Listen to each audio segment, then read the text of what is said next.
How to add payment gateway in GoDaddy. First of all, make sure you're signed into GoDaddy. From there, you'll have to hit into your profile icon, your name basically. Then you'll hit into my products. So let it load. It'll take some time to load. So once it loads, you can see this is your this is your like your site. So make sure it's published. You can simply go ahead there, publish like this, press on publish. You can publish as well. You can see you'll be redirected towards the website builder. We have already published it, so you can go back. So once you do that, what you'll have to do is you'll simply go ahead, uh, let it load, just taking a moment.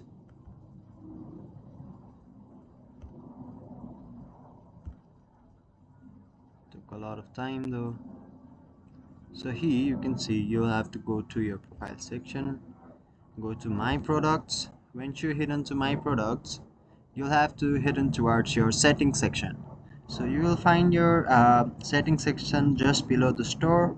Go ahead to the settings, and then the settings require some time to load because it will take some time to load. So once the setting loads, you can see there will be an option that reads select payment method. So you'll have to hit in towards select payment method, and there you can see you can select PayPal, or also you can select cards. So according to your wish, you can choose a payment gateway. That's how you, and then once you do that, you can add, and that's for the video. You can simply go ahead, add the payment method. Also, you can check in, and that's how you do it. Hopefully this video helps. Thank you.